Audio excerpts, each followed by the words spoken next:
Hi, my name is Zara Matthews. I'm the Market Town Museum's manager and I work here at Charnwood Museum. It's been a fantastic day today, welcoming so many people to Charnwood Museum in Loughborough to celebrate and to remember and to share those memories of Ladybird books in Loughborough. We've had so many different people in today, such a wide variety of stories. So people who used to work in sales, people who used to work in print, other employees, people who collect the books, and people with just really fond memories of reading the books to their children. Parents' evening one night, very chatty to a lovely set of parents whose daughter I'd been teaching, who was getting on really well.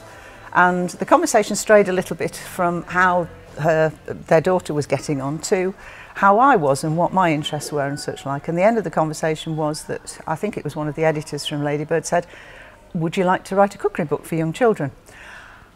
I took an intake of breath and then said, "Yes, please," and it carried on from there. Cooking with Mother as such was probably not the most PC of titles that they could have chosen, certainly not now, but that's what we went with. When we first started with the books, I don't think we were perhaps as aware as we are these days of how inclusive preparing food ought to be. Boys in school tended to do woodwork whilst the girls did the cookery lessons, but it has changed, and it did begin to change. Certainly the first books that I did, there was more input with sort of girls doing things, but as we went through the different series that we did have boys actually in the studio having photographs taken of them preparing the food, and it carried on all the way through. Hi, my name's Lindsay Isaac. I was previously at Price, and my dad and my grandma both worked at Ladybird Books. My grandma was there for 30 odd years. My dad did his apprenticeship there. So that's how I got involved in Ladybird, really. I've got some posters that I was on for advertising. There's myself and a couple of others, but it's just lovely to look back at them. You know, just see all the old titles in the background, and it's just brilliant. I mean, one of them here, it says from Wills and Hepworth, so that was obviously before it was known as Ladybird, when it was in just off the marketplace in Loughborough, and then obviously they moved to Beaches Road. But it's brilliant, and I can't remember where I went because I was only 2 or 3 at the time. But one of the posters was definitely taken at the factory on Beaches Road. So I was probably about 3 or 4 then. And I've got some lovely tassel tip books. I've still got the whole collection of those. I think there's about 6 or 7 of those. So yeah, I just love them. I think they're great. And I think it's a real shame for the town that, you know, that they're no longer in the town. I know that the label lives on and the name lives on, but it's great that the museum have actually got this corner, you know, especially for Ladybird, with all the books and the chair, and I think it's just great that the memory will live on. This is a picture of me, 1998, printing the commemorative book for Ladybird employees, and their position of seniority was denoted in 1 to 230, and I was number 5 in seniority. I love Tootles the Taxi. This was one of my kids' favourite books of all time, and I could recite you several of those without looking at the book. This one, that's the copy we have. That is the old version. There were 4 different versions of Tootles the Taxi. Yeah. That's the very old one. That's gorgeous. I love the pictures in here. They're so innocent and beautiful, aren't they? And this one is the commemorative book, which was done solely for the people who were made redundant and worked at the time of Ladybird. And predominantly in Ladybird's history, there was an awful lot of people who'd done 25 years or more, which was really unusual. Yeah. But at the time, this book was one of 230, and depending on how long you'd been at the company and status, I'd been there 38 years, so I was number 5. Oh, I see. I wonder if my friend Lynn's got that, because she was an editor there. Who did the lovely script in there? One of the artists. Oh, right. But the gentleman who was number one was actually the person who actually first taught me my apprenticeship. Was it? Yes, Roger Ashmore. Oh. That's the girl putting the covers onto the Lego machine. That's the Ultra 4 colour machine. There were 4 of those machines. One story I could tell you about is a book that we did for the Ministry of Defence on the computer. And a gentleman from the Ministry of Defence wrote in one day and said, could we do some of the computer book for them, only with blank covers on? This all happened in the late 70s, 77, 78, and the Ministry of Defence, it was when computers were just coming out, and the Ministry of Defence thought that their staff would not read this book because if it was seen to be a children's book. My name's Mike Banks. I worked for Ladybird Books from 1950 to 1992. I can remember in the early 50s selling the first 100,000 in a year. Just before I left, we'd sold 30 million Ladybird books in all sorts of different languages. I was looking through the post the other day and in the local press came a double-page spread advert for anyone who's interested in Ladybird books, please contact us. So I thought, well, I've just found this treasure trove, so I'll give them a ring.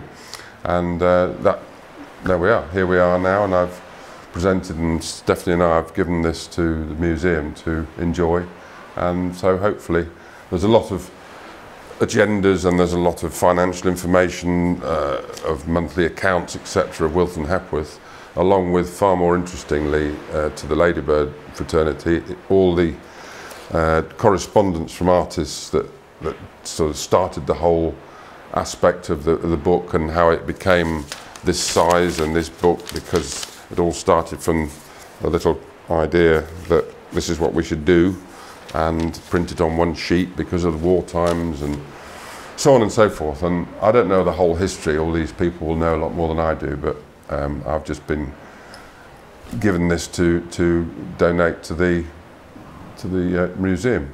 Well, I found this particular letter which had Dear Percy, which is my grandfather. I have now received from Keane text of the second title of the new religious series. You may remember you asked for it the other day, as you're anxious to keep Clive Upton occupied.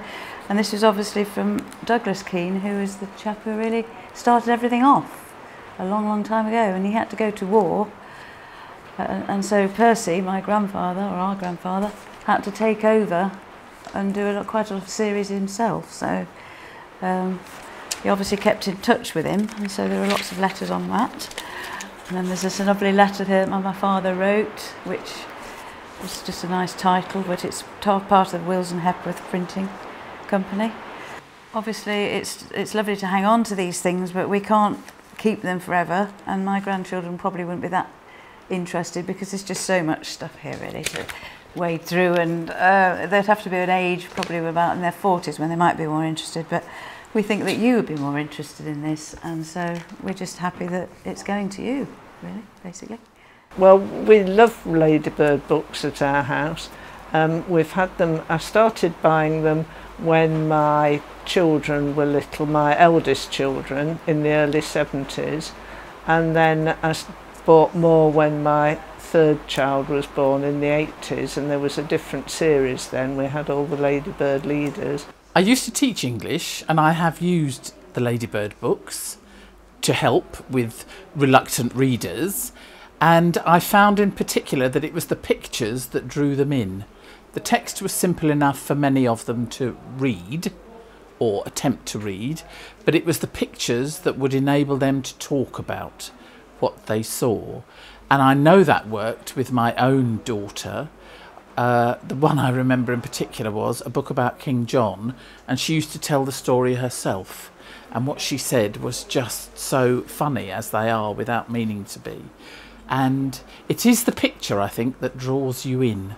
I don't have that many. I've probably got about 500, but I like to get them, and I don't mind what condition they're in. I don't mind if they've been scribbled in and so on, because it shows that children have enjoyed them. And what I particularly like is when they've got stamps at the front where the children have used them for playing libraries. So I like to think that other children have really enjoyed them.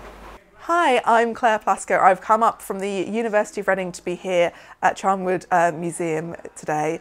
And this is really fantastic for us to come up here. We hold the Ladybird Books archive, which is approximately 20,000 of the original Ladybird artworks, along with a lot of the books and various other ephemera.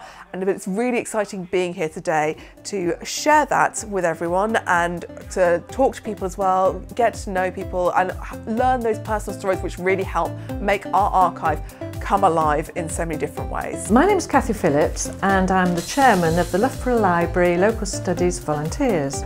But one of my private interests is Ladybird Books, which arises from a book I had as a child. What we are here today is to show you some of the research we've done and the more unfamiliar Ladybird books. So that's been our display here today. But the most important thing that's happened today is the networking we've done with all these Ladybird enthusiasts that have come in. And in addition, because we're in Loughborough, all the people who used to work at Ladybird and all their own personal archives and their memories and who they knew. And it's just been absolutely a superb exercise today, and we ought to do it more often. Today has been all about sharing what we've got, our archives and our collection and our knowledge, some of the work that we've already got that we've done from past projects. It's also been about hearing what local people have got to say and how they've come in to see us, they've shared their memories and also their own personal archives with us, and that's made today really special.